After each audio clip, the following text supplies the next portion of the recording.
you can give your name and sort of just sort of give a short bio of your military and government and consulting careers. Okay. In sort of a resume sort of way, just so we have a sense. Okay, my name is William John Pollock, and I'm 56 years old. My background initially started in the Air Force in the mid-60s, where I was a computer operations and programming specialist for first at Pope Air Force Base after training, and then in Vietnam. The first event in my lifetime occurred then that woke me to a new paradigm. That paradigm was that late at night, a young lady and I were in the woods in about 30 miles southeast of Fayetteville, North Carolina, and had an unusual experience with a UFO at about 300-foot distance. The UFO prompted, before it showed up, to have all the frogs, the crickets, and all those noisemakers late at night shut off like a light switch. And it appeared 20, 30 seconds later and passed by us at about 200-300 feet on a line only 40, 50 feet away from us, heading from a southeast to a northwest direction, about 11:25 at night. After it disappeared over the northwest end of a small lake we were by, there was a continued period of silence for another 20 or 30 seconds, and the frogs, crickets, and all the other noisemakers at night wound up turning back on like somebody again had thrown a light switch. That event was rather dramatic in my mind in that it prompted me to start questioning what was really going on in the world. This was a late night, clear night sighting up close, and it could not be mistaken for a helicopter or any other plane that I was aware of that the Air Force had back in '66. From that point on, I went to Vietnam and spent a lovely year there in the tropical resort community of Nha Trang, and got to meet a lot of nice people, particularly the Vietnamese. But in my work, we became very involved with processing and sending on to Washington intelligence data. This was in addition to our normal computer load of maintenance reports, payroll, etc. And in that situation, it became quickly evident that we could have fought this war at a much higher level and much more efficiently than it was intended. It became obvious to all of us that it was a political war and not to be won. After that experience, I left the military, in spite of the fact that almost everybody in the computer science arena was asked to stay on. In fact, the Air Force encouraged us by promising us 4-year college degrees fully paid, officer's salary while we're in, etc. But none of us stayed. Several years later, I got back into using my computer knowledge when my first wife had passed away in '77, and I was asked to come and help get a firm to grow called Rusco Electronics. In the late '70s, Rusco Electronics was the largest manufacturer and installer of access control equipment in the world. A friend of mine had asked me to help him because he wanted to leave the company and start his own company, and I said, yeah, I'd love to. You know, my wife had just died, and I was looking for something new to do. And it quickly became apparent that everybody in the security industry was back in the old relay days of philosophically and technologically, and that the industry did not have very many people with computer expertise. What quickly occurred in just a year or two is I went from doing corporate level work in the Denver area, which at the time was growing like a mushroom, to doing military work, national work, and getting my security clearance back and activated again. This led to doing a lot of work for the State Department, and eventually, by 1980, realizing that the firm I was with was about ready to be left in the dust technologically. We tried internally to convince them to upgrade their technology, and they would not. And I started my own firm with 2 other engineers in Denver, one from Hughes, who was based at the time at Buckley Air National Guard Base, which is actually a primary site for reception of satellite data for national security purposes. And another friend from Lockheed. Well, it was Lockheed Martin today, but it was Martin Marietta back in those days. We started the firm and developed within 9 months the most powerful electronic security system available at the time. In fact, we prided ourselves on having a form of Windows before Macintosh on our systems without any command codes. You just punch and click and move windows around. And we did a lot of work. We at one time were doing 17, 18 major systems around the country. In fact, we did 5 alone for Federal Express, and we'd link these systems into a war room type environment back at their headquarters in Memphis, at the time called the Pony Farm, through a satellite link. We were one of the first ones to link security systems at separate sites back through satellite linkages. We time multiplexed with their data going back and forth for their shipping. And this led to a lot of other projects. And eventually, even when I finally left my own firm that we helped start in '84, I started working for Beltway Bandit type consulting firms. This would be SIC, Tracor, EGMG, etc., either as a contractor for them or as an employee for a period of time.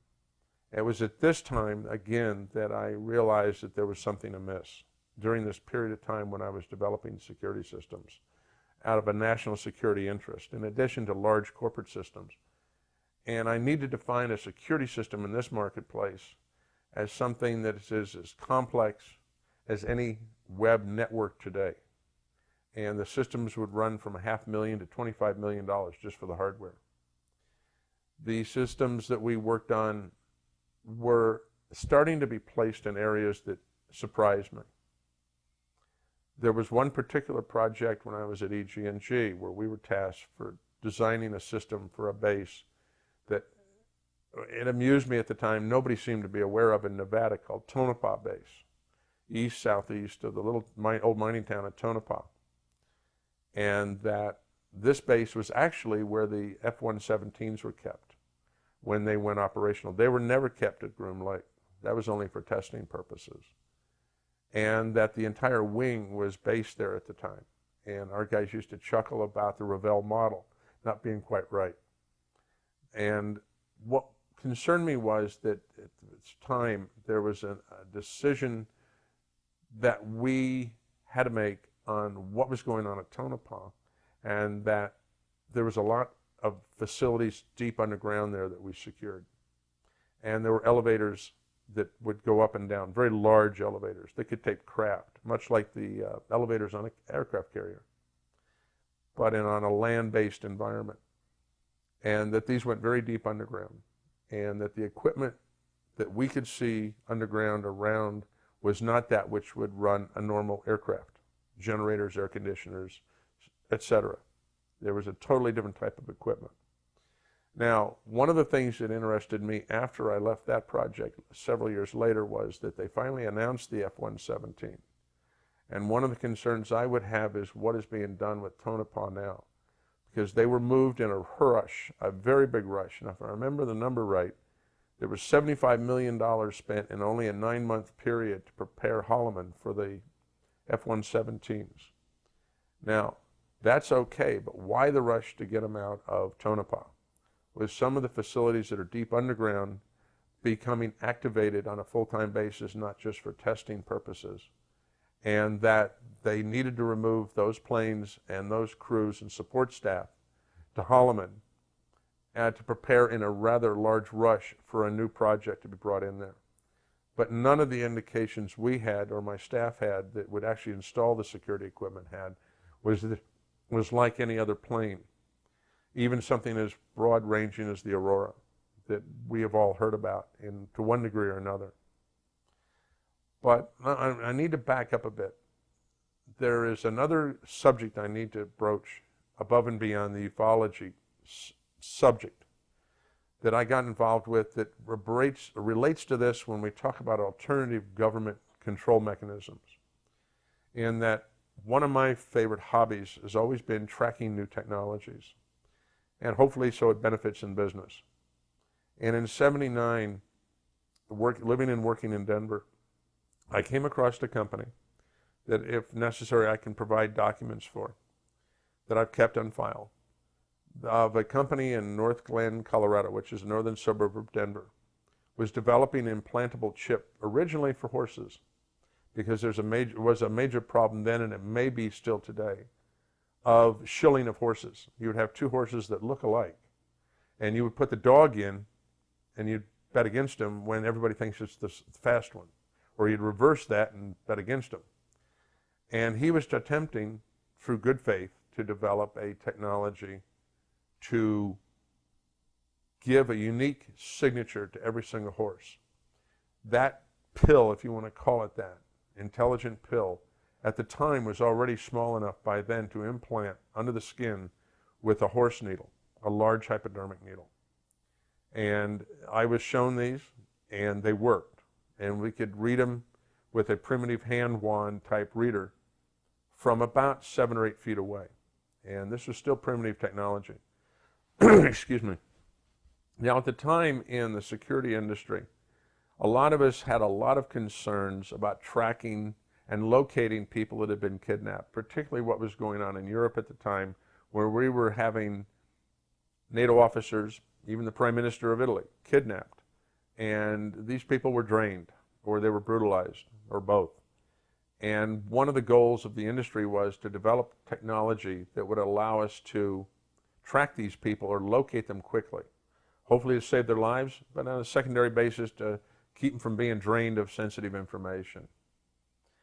And I brought this technology to a meeting in a skiff room in Virginia that was arranged by a friend of mine with the CIA and another friend of mine with the State Department at the time, to introduce this technology to what we felt at the time were the right parties to use this new technology responsibly.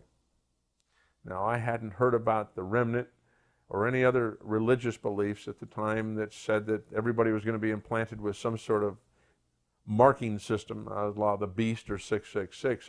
I wasn't even aware of that stuff at the time. And I was taking this as a serious solution to a potentially problem that would not go away.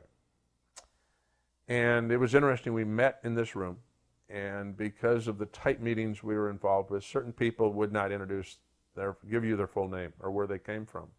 I just had to trust that my two contacts had contacted the right parties to be there at the right time, and that they would all be responsible individuals. There was a mistake. After that meeting, I discovered that 2 of the people in the meeting had never been asked there, yet they knew about the meeting. They knew what it was about. They knew who was going to be there. And later research indicated that one of them actually worked for the Department of Agriculture and one of them worked for the Department of the Treasury. What prompted our looking at these 2 men was that the way they asked the questions they asked, the attitude behind them, even the body language, indicated that they had reasons for the use of this technology other than the one that was intended at the meeting. In fact, their largest concern was, how fast could we make a couple billion of them? And could we each give each one of those a unique identity number? Now, this particular pill-shaped device, very minute, had a lot of flexibility in its capabilities. It was basically just almost a transponder. You would send a frequency to it, and it would respond back with its unique number, which could not be changed once the chip was made. Yet there were a lot of capabilities that could be added to this chip, such as monitoring temperature, blood pressure, pulse, and even waveforms out of the brain. But that was for research down the road. What was amusing to me a few months ago on a website that likes to collect articles on the unusual is that a lady out east had a chip removed from her body in 1999. They had it blown up on the website, and it was a slight modification of this chip from Denver with some of its enhancements, and it was put in her, she believes, in either 1980 or 1981.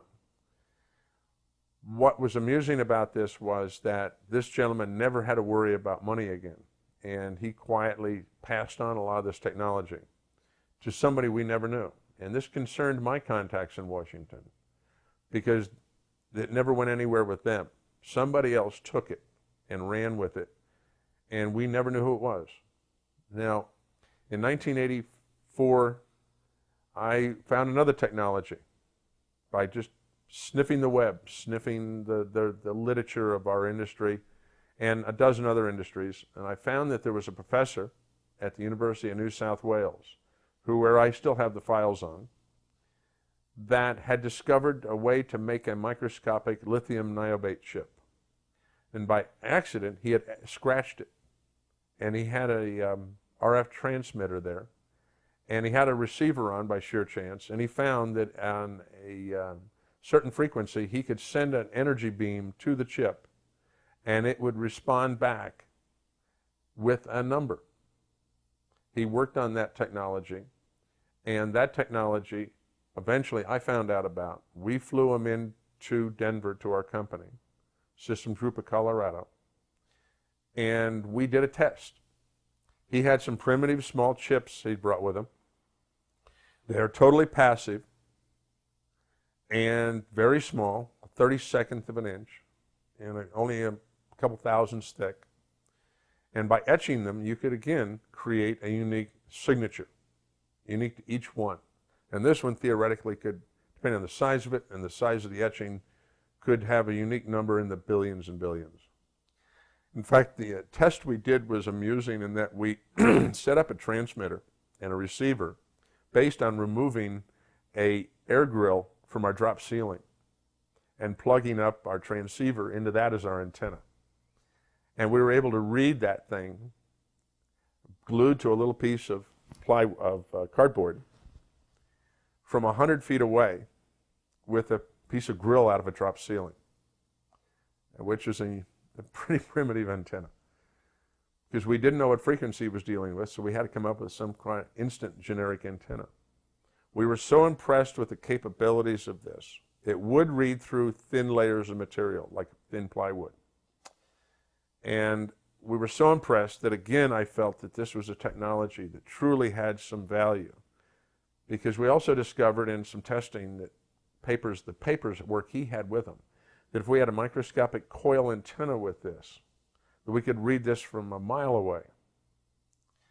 And his later on analysis, a few weeks later, he got back to me and said that if we had an antenna, a coil antenna 2 inches in diameter with a chip in the middle, and that what the antenna is actually doing is acting as an amplifier to a great extent, and that what sends back out is a harmonic of the original frequency, that his numbers crunching showed that he could read this thing from 120 kilometers in space, and that there were other attributes of this chip that could be tied into it, especially if it was powered in some minute way, and give it a lot more kickapoo juice.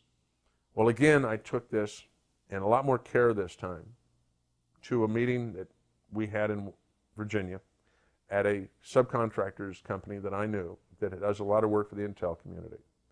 This time I had the director of security for all of State Department there, and again, a good friend from CIA. Again, we had, at the last minute, people walk in the door with the right credentials who we didn't know who they were exactly. It turns out, again, we had people, 2 this time again, who after the meeting, we realized shouldn't have been there. And yet they had credentials that were awesome. Because it turns out afterwards I found out they had never been called by my 2 contacts. Yet they knew about our phone calls. They knew of exactly what time, what place, and what we were going to be talking about. And supposedly, my phone calls were made over secure phone lines. What concerned me more about this particular event was that I have in my records again the name at the time of the head of security at State Department. And I got to know him well because I designed the security system, at least a major portion of it, for Main State, or the headquarters in Foggy Bottom in D.C.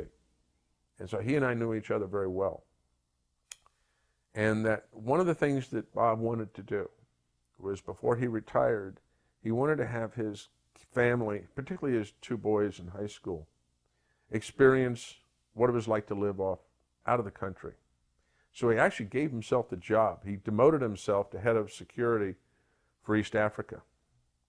And he and his family, shortly after this event, this meeting, moved to Kenya, to Nairobi.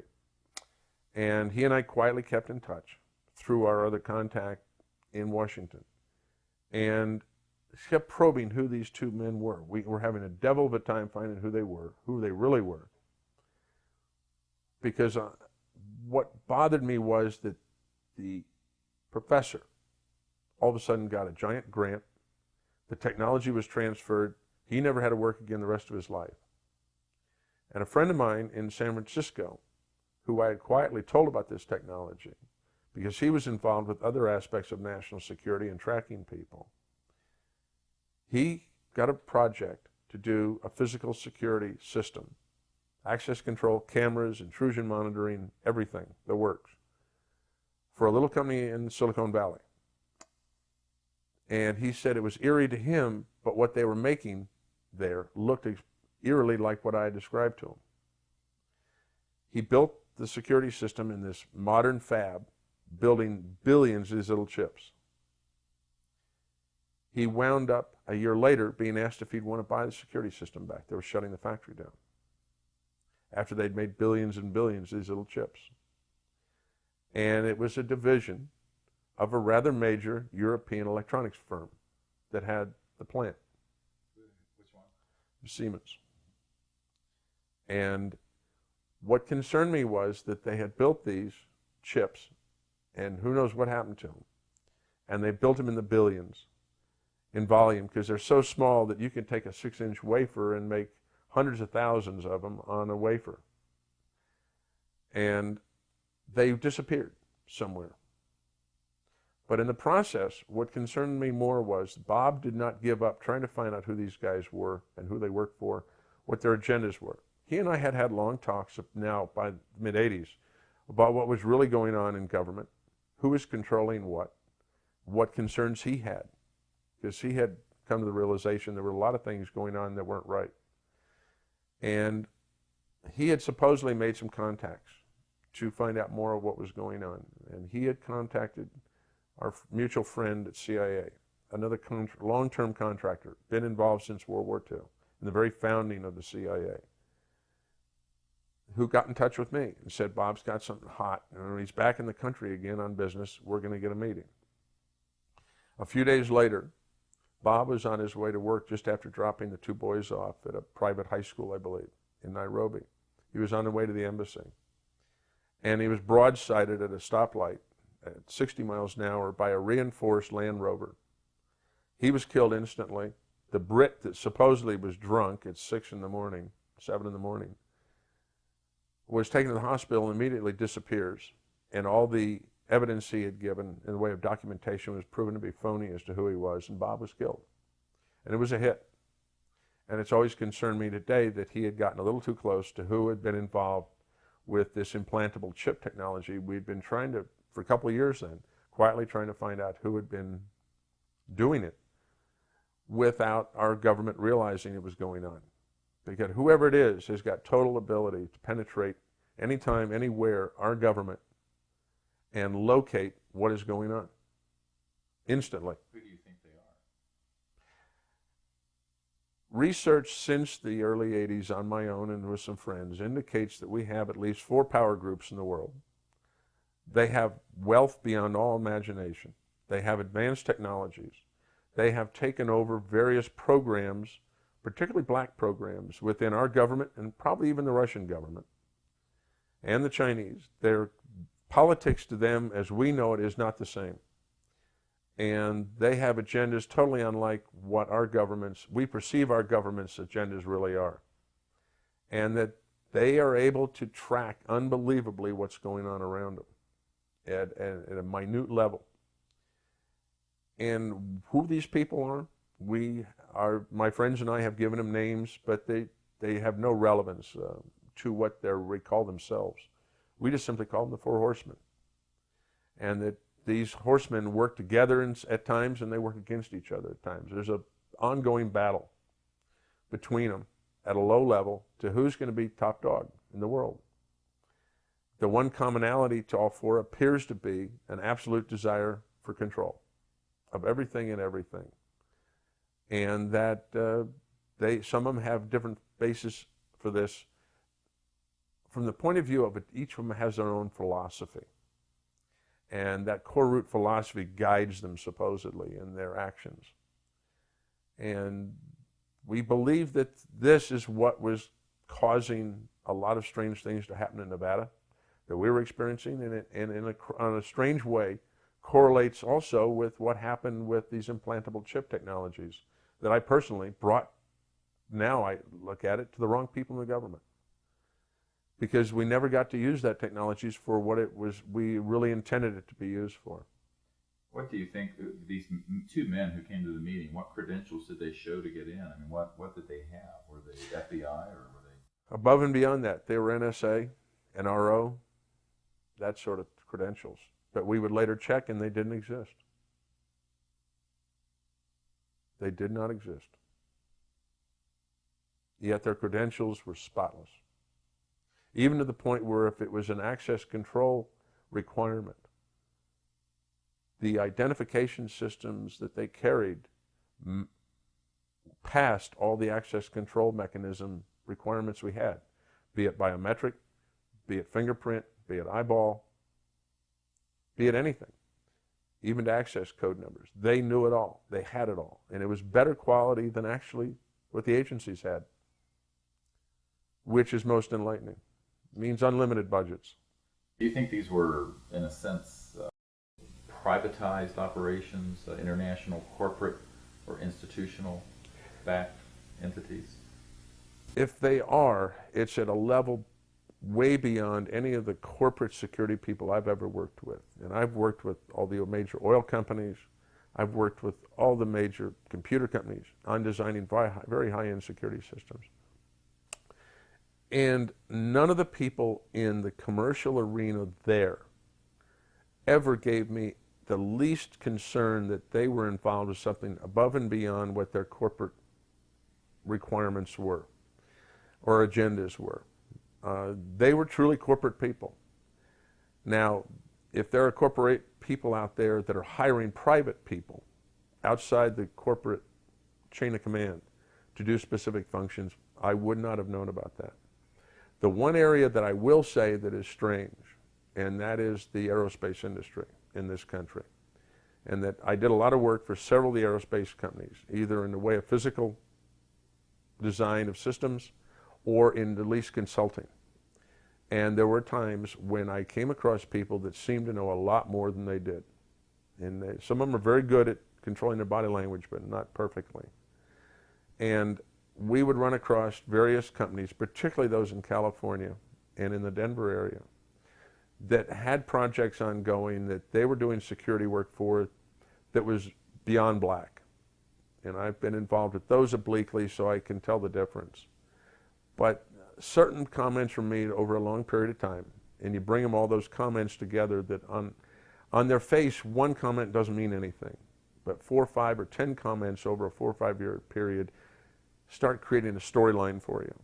And the storyline basically is that there's a lot of work going on in the aerospace industry that would indicate that we have black projects that have gone even darker, and that there's work being done on electrogravitic, on scalar technology, etc., that we don't even think that those in Congress or even in the military that approve black budgets are aware of.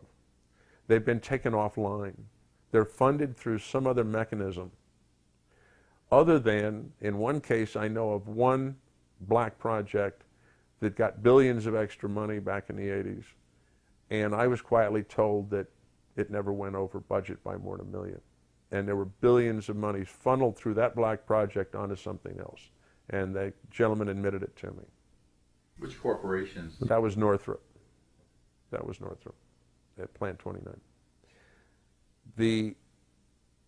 But when you look at the scenario of the entire series of events, it starts forcing you to take your head out of the sandbox and put your sunglasses on at least so you can look at the bright sun and find out what reality is all about. And to a great extent, because of what I was involved with and the knowledge from '85 that the Cold War was going to wind down as we know it back then, it's just mutated into a new type of war, that I had to prepare to get myself, plan to get myself out of the business. Because budgets by the late '80s, we all assumed in the industry were going to start drying up. And so during the late '80s, I wound up just doing consulting work for SAIC, for Tracor, for ED, several of the Beltway bandits, and slowly got myself out of the business and got into the consumer arena. And believe it or not, started a cable company in '89 in New Mexico. Tell me a little bit more about, the way that you see the, for example, these people that appeared at the meeting and people who work at that level. Do you see them as being responsive to the president or the chain of command as the American public thinks of it? Talk about a little bit, if you can, about what you found about how the game is really played and who's in the loop and in control and who isn't. Okay.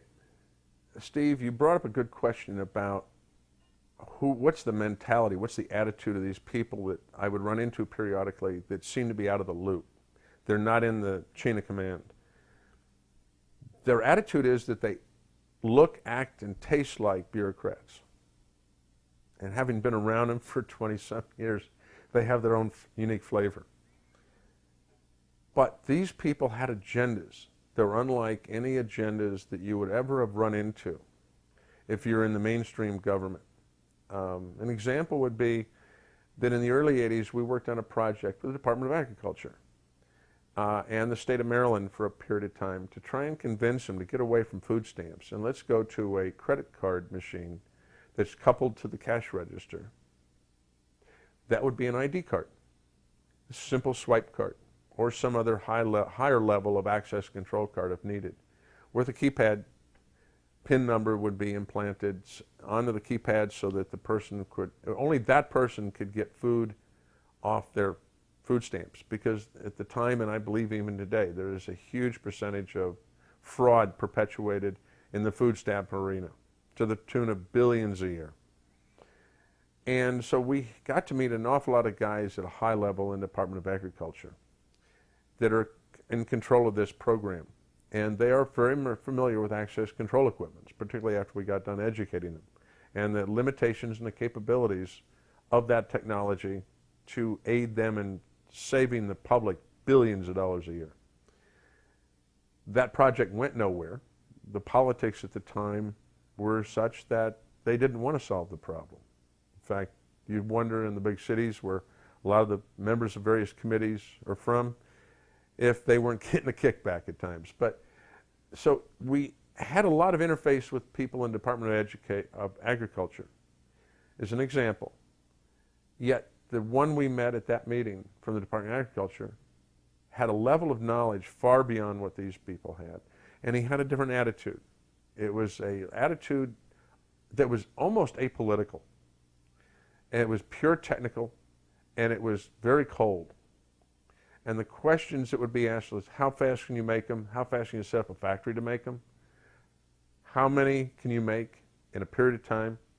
How reliable will they be? Are they erasable? Are there any negative aspects of them when they're implanted in the human body? Will the body reject them? Etc. These are questions that, interestingly enough, none of the bureaucrats ever asked. They assumed that we would have a contract to solve those problems or overcome them. What do you think's being done with these implants? I think they've been distributed. I have indications in the military that a lot of our special forces units have been implanted over the last 10 years, if not longer now. And that there are other people that have implanted, such as I mentioned earlier, that we had that lady that had one removed because it was irritating her, and she had her surgeon remove it, and it turned out to be very similar to the technology from 1979 that I had brought to Washington out of Denver. How did she get it? Does she recall? How did she doesn't remember. She doesn't remember. She remembers almost as in an alien abduction scenario. She remembers vaguely some missing time back then. But I don't know the whole story of that. We could do some research on that, Steve, and go back to that web posting and backtrack from there to who she is and to who her doctor was and find out more. Going back, you were talking about this Tonopah facility. Yes. They moved the F-117s out. What do you think is there? What was being worked on, and what's there? Well, we had a base that was very modern. And we had a base that was literally state-of-the-art equipment, along mixed in with the old stuff, because the Air Force doesn't throw anything away if it doesn't have to. They know how to squib and rub nickels together. They've had to. But the importance of that base can never be minimized. It is very remote. It is between two low mountain ranges. So from a land-based positioning, you cannot see into it. Actually, it's more remote than, until recently, than what was going on at Area 51, where at least the ufologists could go up there on some mountaintop and look at it from 10 or 15 miles away. This one literally could not be looked at from any direction, where you weren't trespassing on federal property at Nellis Range.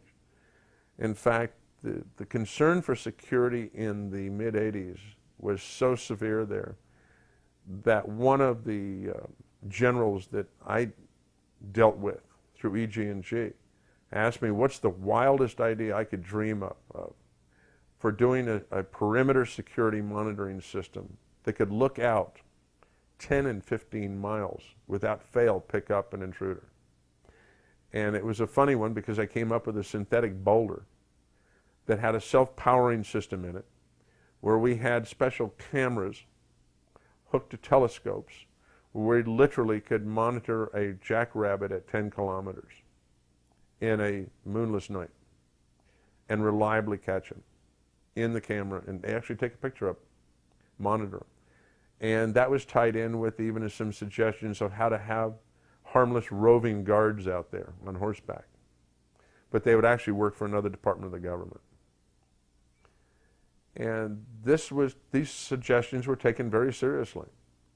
And when it comes to the point of creating artificial boulders and taking a suggestion like that very seriously, with a lot of very complex electronics putting these boulders, and the boulders, of course, placed on strategic cliffs up on the hills looking outwards away from the base, and then linking them by underground fiber or by hidden microwave transmitters, back to a war room at the base. You do not spend that type of money on that type of technology unless you're planning a long-term program there. The military does not waste money like that, in spite of the $65,000 toilet seats. Did you get indications then that this and other facilities had UFO-related hardware or projects? The indication was that what was in these underground facilities prior to the staff that I would have sent in to do the work, they would remove it. There was indications from, you can look at scuff marks on the floor, you can look at a lot of wear usages on equipment, that there was equipment in these facilities and they had removed it for my men to go in and do the work. And EG&G has a history of deep knowledge and control of everything in southern Nevada. It's common knowledge. They used to control and still monitor the test site itself. They also own the contract airline that takes the employees every morning, brings them back every night to Papoose, to Area 51, and to Tonopah. So it's not an unusual environment we're dealing with here. We could almost call that EG&G's backyard. And the history of the company was from the nuclear testing phases during World War II and the initial testing afterwards. It was a science company meant to do work for the government offline, away from FOIAs, which is one of the greatest concerns I have, is that if we really want to find out what's going on out there, legitimately or illegitimately in the black project arena, we need to modify, if we can get it through Congress and the President, we need to modify the FOIA regulations to have no loopholes and to require that all government contractors, even black, are required to submit information through the FOIA system. Because right now it's a sieve. It's a giant backdoor for them to purposely ignore the requests of either Congress or the public. What do you say to people who contend, and I encounter this a great deal in scientific and media circles, that we can't keep secrets like this, that if there is anything to these electrogravitic craft and UFOs, that everyone would know about it. The secrets simply have not been able to be maintained and aren't maintained anymore. The ability of our government to keep secrets actually has a long history of being very valid. There's a lot of programs that were successfully kept quiet for decades, if not close to half a century. And during the last 10 years, we've seen a lot of announcements of programs that were kept very secret by our government. Example is the syphilis study, and I believe it was Alabama, back in the 30s. Nobody knew what really went on until I think it was the late 80s, early 90s, when that program was released. And the fact that the Japanese had a biological warfare detachment working in Mongolia, who we agreed not to punish, even though they killed hundreds of our own soldiers that were POWs, simply so we could get our hands on the records, the results of their testing.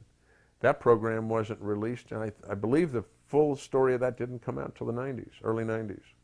So that's close to a 50-year period where they kept that large project secret, and were able to continue the research at Fort Detrick and other places on a biological experimentation on our own people.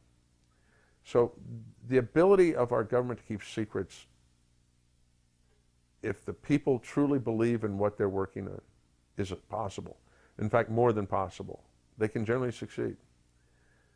What concerns me is when the projects go beyond black, and that we have people with ulterior motives that have gotten in control of these projects and or the funding for them, and or the ability of, what really is scary, is to write their own checks, unlimited checks, with no recourse to anybody. They're not even a budget item anymore.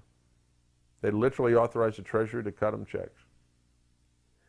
And this is where we need to have an audit, if you want to call it that, made on all these projects, and a responsible committee start monitoring the flow of black money. Do you think this is just restricted to the U.S., or do you see that it has international scope? Oh, I would say this is international in scope. The projects that we have are closely tied in with other allies' governments. In fact, I had been told back in the late 70s on one of the early classified projects I worked on, once I got my security clearance back, was that there is a secret agreement between us and the Brits, that whatever we invent, they get. Whatever they invent, we get.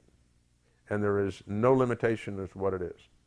If our boomers look like whatever they look like, the Brits can make them duplicates. And we don't hold back on any of the technology because of that secret agreement that was cut during World War II. And we have other allies like that. And I believe that what we also see is we see a lot of cross-pollination of scientists from different countries working on projects, even in the most classified arenas, in the United States. I ran into these people repeatedly. The group that is running a lot of covert projects, what do you see as the agenda? I mean, what agendas are operating? What have you come across by piecing together some of these experiences you had as a consultant in security? I would believe, Steve, that my initial view on what the agendas were behind various black projects back in the 70s and early 80s, when I first became really aware of what was going on, above and beyond my own political attitudes on how the world really turned, was one still of a good basis.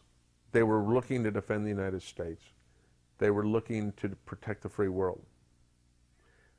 But if you get into the situation more and more, it becomes evident that they have agendas that are independent of the goals of the United States. and that the attitudes seem to be one of control, power and control. And it's, I guess you could call that almost the second oldest profession in the world. Do you mentioned this dreadful incident in Nairobi with the man that was Yes. apparently killed. Have you seen other evidence of lethal force being used to maintain secrecy on? Not as close as that event. But do you think it has been used? Oh yes, absolutely. Where necessary, it's used.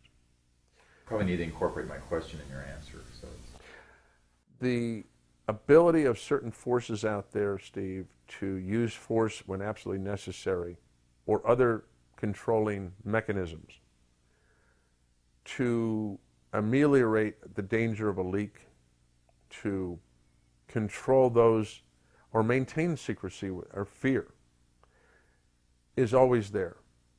What happened to Bob in Nairobi is a situation where I felt that they decided that he was getting too close and he wasn't afraid and he was too powerful.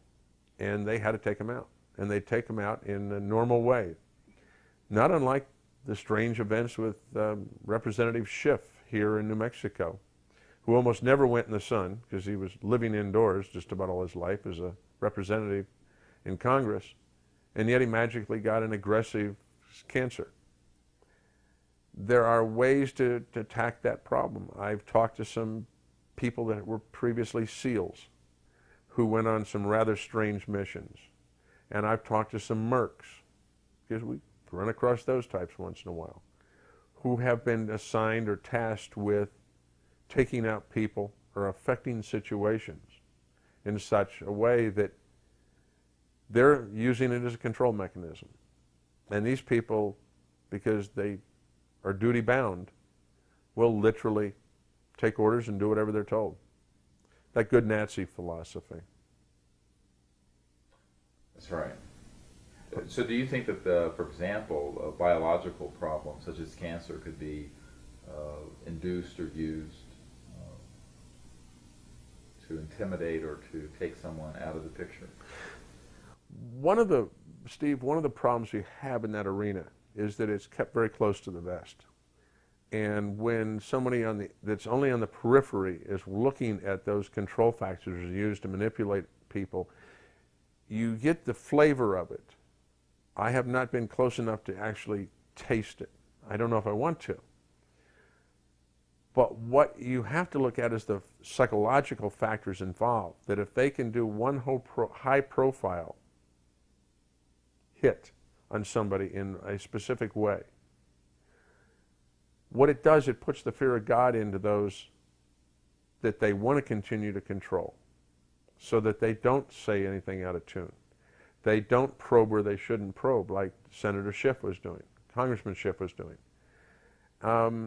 We've seen in the last 10 years a ramping up, though, if one does even the most cursory research. One of the ones that concerned me the most was the death of our Commerce Secretary several years ago on a mountaintop in Yugoslavia, where the hostess, the Air Force hostess on the plane, survived because she was sitting on the jump seat in the back.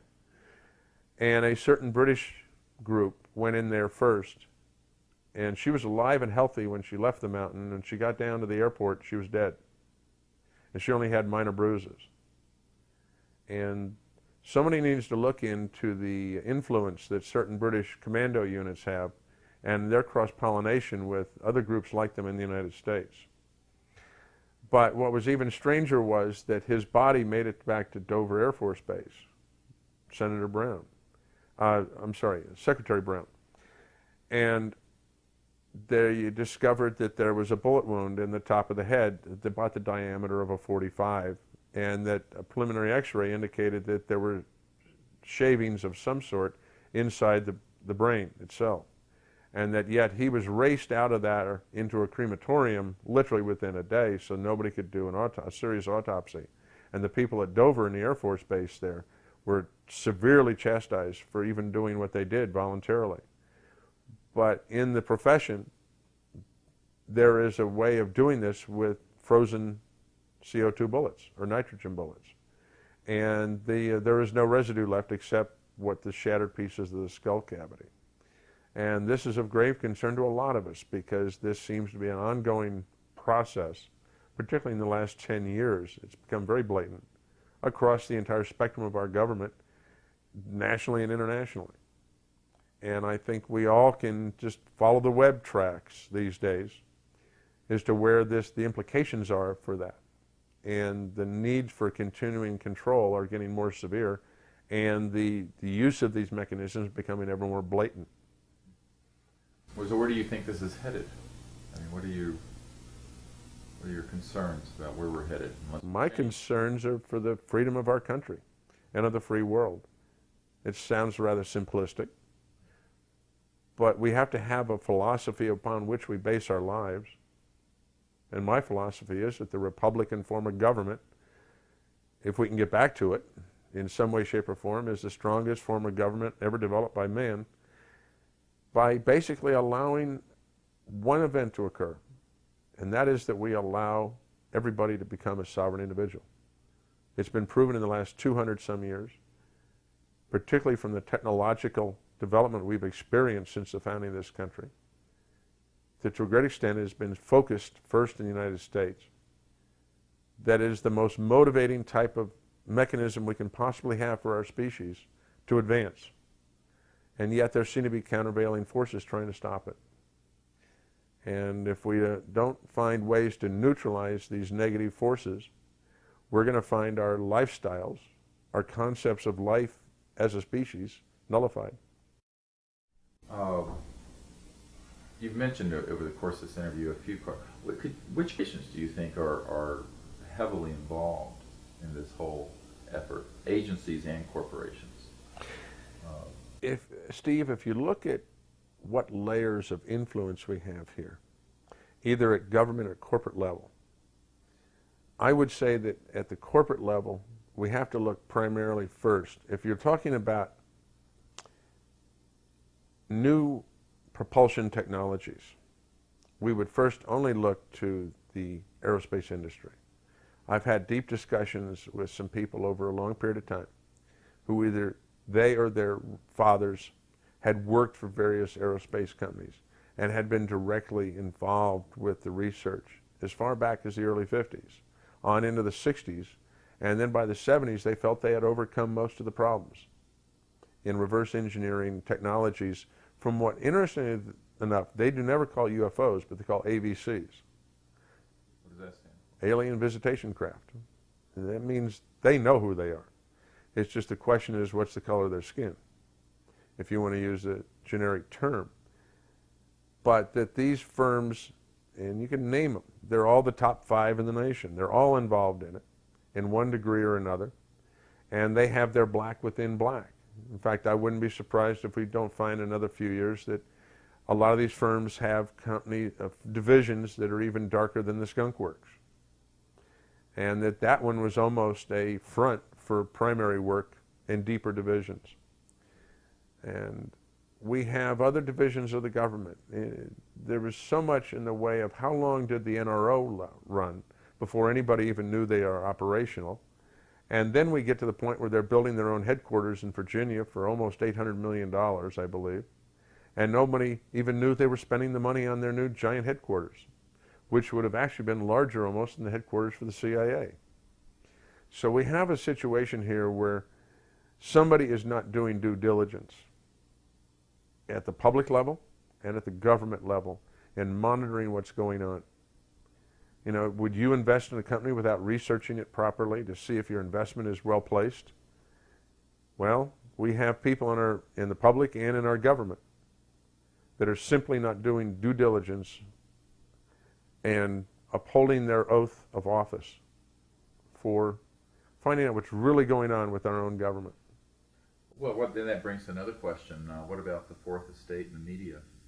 You would think that they would want to investigate these issues seriously instead of just ridiculing them. The subject, Steve, of the media, from my viewpoint only, it's a personal viewpoint. It's okay. Because I'm not intimately involved with the media on a day-to-day basis like some of the other people you've interviewed. As one of having been in to a degree and looking at the outside, and seeing it as a total manipulative process with the media.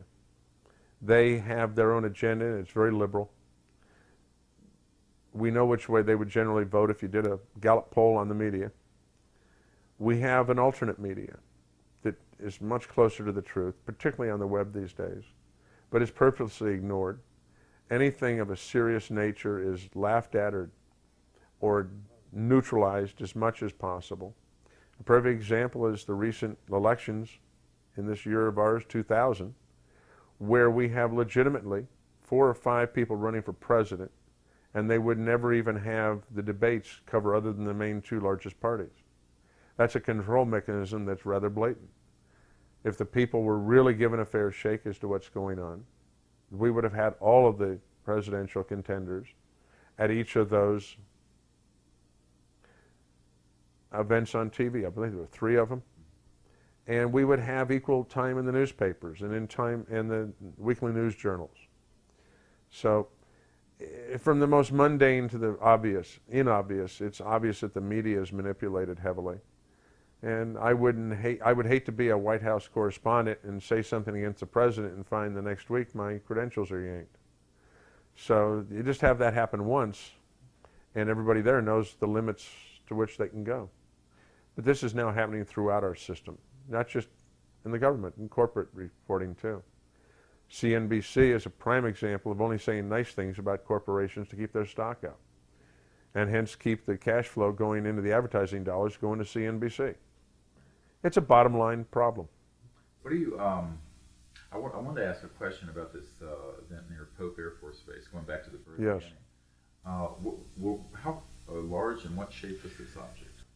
The object, when it first appeared as a white flat disc. And what was strange about it was the whitest white I had ever seen, either of us had seen. At its closest point, it was 300 feet up and about 50 feet straight line up from us, over a tree line of pine trees, away from the lake. And it was a perfectly flat white disc of pure, even white light. You could sense there was a body above it, a round structure. The diameter was in that 35, maybe 40-foot range. And it did not wobble. It was dead steady, and it was moving along, almost coasting, like you would skip up something against smooth water, just like it was running on glass. Silent. Totally silent, and it went at about 25, 30 miles an hour. It was almost like it was a tourist, just watching the pretty lake we were at. But it has an effect that we looked at our watches when it happened, and we looked at it again when it left. So we know there was no missing time. Yet it had an effect that we were unaware of on all the wildlife around us. And obviously they have an ability to sense something that we as Homo sapiens have no ability to sense. And it bothered them enough that they went quiet. And it was eerie because in the South, in the summer, with the high humidity, sound travels for a mile or 2. You get a bullfrog growing, you can hear them a mile or 2 away easily. And what was interesting was that the sound within earshot went silent, not just in the immediate area. And there are other old sand lakes. This was one of those old sand quarries been turned into a recreational lake. And what interested me most was the fact that what effect this had on the wildlife was able to penetrate out beyond our ability to pick up the sound, which meant a mile or 2 away. So as it moved along, it had an effect on the insect life and whatnot that moved with it. Anything else you'd like to share? Not at this time. About your experiences? Not at this time.